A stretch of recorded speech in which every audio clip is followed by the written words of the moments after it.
இப்ப எங்க ஷீலாவோட அண்ணங்காரனுக்கும் video footage கிடைச்சிருக்கும். அத எடுத்துக்கிட்டு டெல்லி போலீஸ் ஸ்டேஷனுக்கு வந்துர்றா. அங்க வந்த உடனேவே அவங்க கிட்ட ஃபோட்டோ அண்ட் வீடியோஸ காட்டி, என் தங்கச்சிய காணோம் அப்படின்னு சொல்லி கம்ப்ளைண்ட் பண்ணிர்றா. கம்ப்ளைண்ட் பண்ணதோடு இல்லாம, அங்க இருக்கக்கூடிய நெறைய பேர்கிட்ட அவங்க தங்கச்சியோட ஃபோட்டோஸ் காட்டி, இந்த மாரி என் தங்கச்சிய காணோம் பார்த்துருக்கீங்களான்னு சொல்லி கேட்கறாங்க. ஆனா அவங்க யாருமே பார்க்கலன்னு சொல்றாங்க.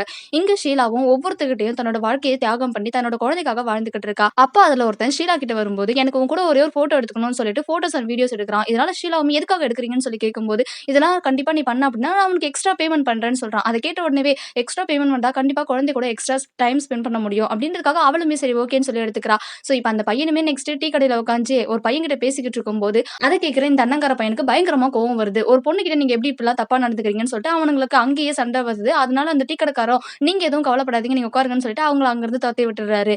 உடனே இவனும் அந்த வீடியோவ பார்த்துறான். அந்த வீடியோல பார்த்தா அவன் தங்கச்சி பொண்ணு தான் இருக்கா. இத பார்த்த உடனே இவனுக்குமே ஒரே ஷாக். என்ன நம்ம தங்கச்சி இந்த மாரி இடத்துல ஒரு இடத்துல இருக்காளா அப்படின்னு சொல்லிட்டு உடனே அங்கிருந்து அவன் நைட் டைம் அங்க போயிடுறான். அங்க போனதுமே அவங்க தங்கச்சி எல்லா ஆம்பளைங்கிட்டயும் ஒரு மாரி பேசிக்கிட்டு இருக்கிறத பார்க்கும்போதே அவனுக்கு ரொம்பவே கஷ்டமா இருக்கு. இவ ஏன் இப்படிலாம் பண்ணிக்கிட்டு இருக்கான்னு சொல்லி யோசிச்சுக்கிட்டு இருக்க அந்த நேரம் அவங்க தங்கச்சியுமே அவன பார்த்துட்டான். அவன பார்த்த உடனே என்ன பண்றதுன்னே தெரியாம வேற ஒரு ஆம்பளை கூட்டின்னு உள்ள ஓடிடுறான். இதனால இவனுமே என்ன வச்சு இவ இப்படி ஓடுறாளே அப்படின்னு சொல்லிட்டு உள்ள போலான்னு வரும்போது, அப்ப அந்த பொம்பளையும் மடக்கி என்னப்பா எங்க போற அப்படின்னு சொல்லி கேட்கும்போது, இல்ல அவ அப்படின்னு சொல்லி ஓ அவளா இப்ப கிடைக்க மாட்டா. அவ ரொம்ப புக்டு பெர்சன் பா அப்படின்னு சொல்லி அவன அங்கிருந்து அனுப்பிடுறாங்க. இவனும் தொடர்ந்து ஒவ்வொரு நாளுமே தன்னோட தங்கச்சி கிட்ட எப்படியாச்சும் பேசலாம்னு சொல்லிட்டு ஒவ்வொரு நாளும் வந்து வந்து போறான். ஆனா அவங்க தங்கச்சிக்காரி இவள பார்த்த உடனேவே வேற எவனா கூட்டிட்டு உள்ள ஓடிடுறா. இதனால இவனுமே எப்படிதான் இவன் இப்படி நடந்துக்கிறா?